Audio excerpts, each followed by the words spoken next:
That's the one thing that everybody cares about, leaving an impression. So we speak to be heard, we speak to communicate ideas. Everybody wants to know, how do I do it the right way? How do I feel less scared? Public speaking is like the number one fear. We're gonna start with an exercise. It's a 2018 Subaru Outback. So this is an SUV. I want you to sell me this car. You are the car salesman. I'm coming to you. What are the things that you try to say? How do you convince me that I need this car? If you were to go into a showroom and either look for a motorbike or a new car, what would you want to hear? So the tendency usually is, if you know about this car, you would focus on the details. So I've listed some details here. I don't expect you to know. Most people would lead with these features. It's the longest lasting vehicle in its class. It gives you this clearance. You can go over any kind of terrain. But there's another approach, and this is the approach that we're going to focus on today. This is about a journey. The salesman would come to me. You would come to me and you would say, Michelle, what are you buying this car for?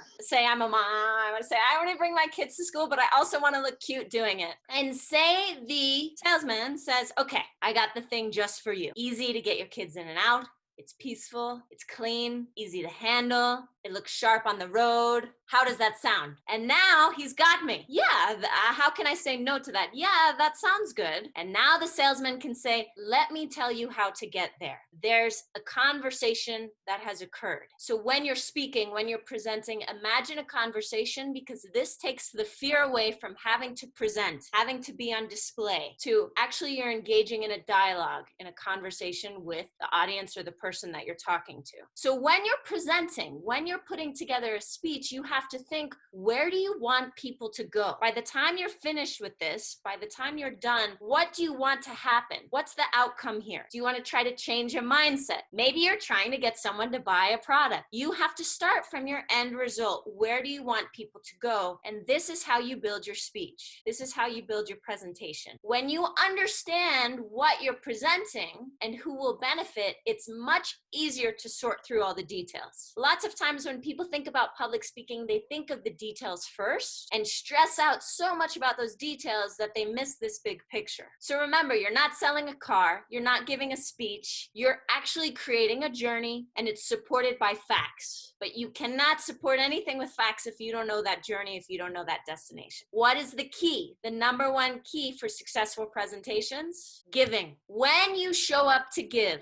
when you lead from a place of generosity, that you're there to try to help others or educate, enlighten, and share new ideas, it changes the way that you present. There's a humility associated with that, where you're not the expert, you're not the know-it-all, but you're here to engage in a mutual experience. It's not you talking.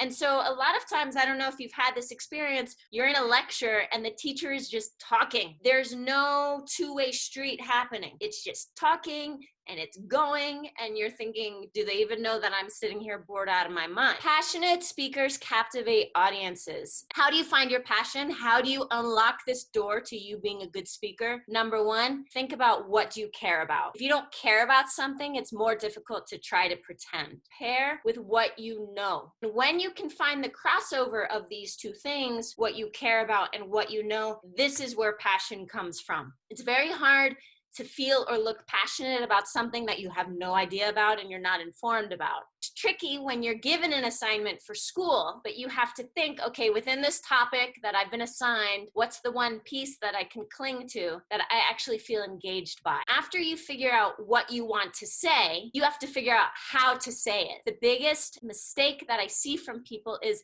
they try to change who they are. Some people are shy. Some people have a little bit more artsy styles. Other people have sporty styles. Some people are funny. Some people are not. That is okay, but you have to know yourself. Don't run away from yourself just because you're presenting. Figure out how to bring your authentic self into a presentation, and that's going to connect people more easily to you than if you're just up there trying to kind of pretend you're somebody that you're not. When you go up and you walk on stage or you walk in front of the class and you think, oh no, oh no, oh no, oh no, my face is red, I'm sweating, this is scary, this is the worst experience ever. Trick yourself and think about a time where you were excited and channel that fear into excitement. And that's going to bring a different kind of energy into your talk. because ideally what you want to be able to do is own the room. And remember, you're the one speaking. People are paying attention to you, and you want to use that to your advantage. When you arrive, don't immediately start talking, because there's an energy, everyone's kind of excited, and you want that to settle before you start. So that pause before you begin speaking can serve two things. It gives the audience or the people that you're speaking to a chance to focus on you, and it also gives you a moment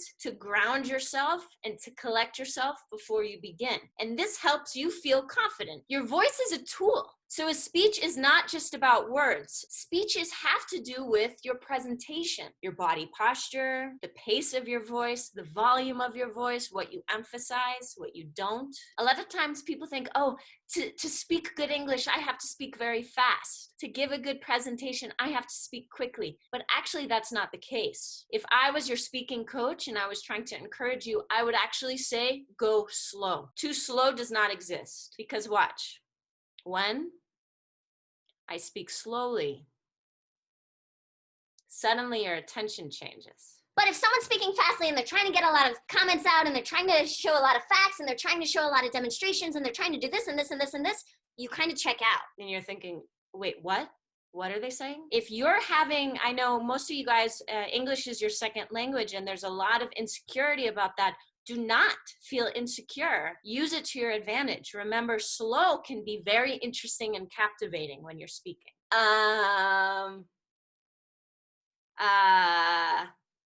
Sometimes you forget what you're talking about. It happens. It's natural. But again, going back to being yourself, don't worry. Use silence. Because again, things like silence draw people in. If you create panic in your mind, I forgot what I'm talking about, I'm stuttering, I'm stumbling, it's just going to get worse, and you're not going to be able to move forward in your presentation. You just say, I totally just forgot my next point. Can someone help me here? And it's almost an invitation for your audience to get in the game with you. So it's a strategy, actually. The other common mistake that I see is people feel like they have to know everything. And, I can't do a presentation, I can't teach, I can't give a speech unless I know everything. Guess what? Nobody knows everything. And if you wait until you know everything, you're going to be maybe 3 times my age before you start speaking. Especially in Q&A. A lot of times this scares people because it's an open opportunity for people to ask questions. But again, this is another way to get people to connect. And it's okay to say, you know what? I'm sorry, I don't know the answer to that. Let me find that out. I'll look on it and get back to you. Or, excellent question. I don't know that. Maybe someone else here does or can help us figure it out. But that's not to say you shouldn't go in unprepared. I don't know if you've ever seen somebody who goes into a speech and they are reading off their notes and giving the speech like this and reading word for word. That's not engaging, is it? The other thing is, a common mistake is people will cram a PowerPoint slide with words. At the end, when people comment or give you applause or say, well done, you have to take it in and say thank you. And the same way that you walked onto the stage, that you entered the frame, that you stood up, you exit with confidence. Because again, their applause is a gift. It's them showing thank you.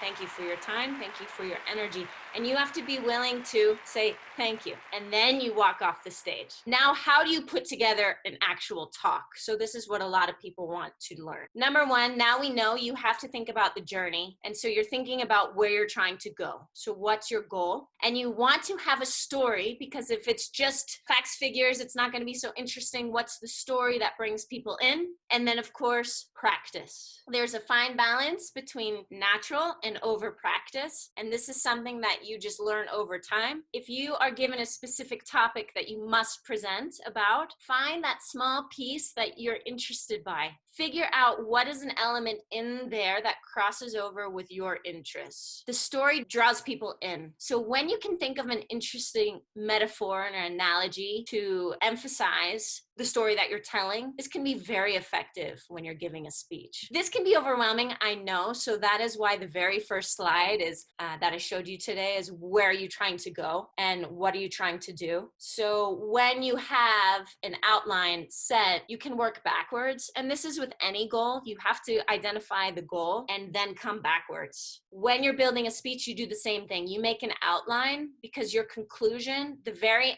end of your speech, thing that you want people to remember, should lead back to your original story. And the benefits to the audience should be made very clear. Very typical. People sit down, think I have to deliver a speech or give a presentation, and they start from the beginning and they just start writing. I'm telling you to do it in reverse. You start from the end. Think about where do you want people to end up? Are you trying to sell? Do they need to learn something? What are you trying to give? And then you work backwards. Often a very common mistake is people spit out credentials and titles and numbers and images too early on where the audience doesn't buy it. The question that we all think is, what's in it for me? How does this help me? So if you haven't established that yet, don't drop in numbers and figures too early. Yes, use them as proof, especially if it's relevant to your topic, but don't feel like, you have to present all the facts straight out of the gate. Remember your outline, where you're trying to get people to go in the story that you're trying to tell. While you're practicing, the best outcome for any presentation or speech is to get people to ask, now what do I do? If you're trying to get someone to buy, okay,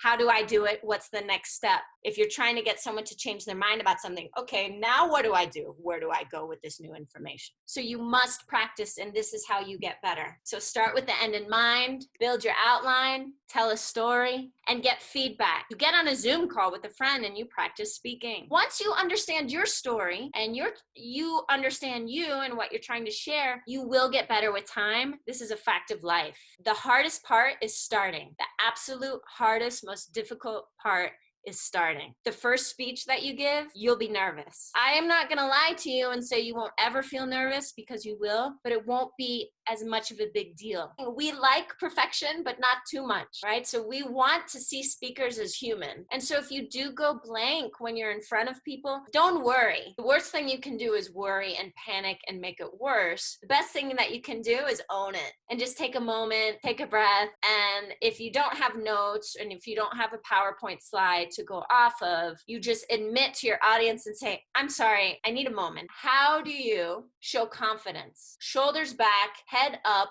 This also helps open the vocal chamber. Eye contact. These are basic confidence tips. Working on your posture, we call it like the superhuman posture, where you stand up and you put your hands on your hips and you feel, actually, there's a great TED Talk on this, by the way, but you feel confident immediately, and that can help.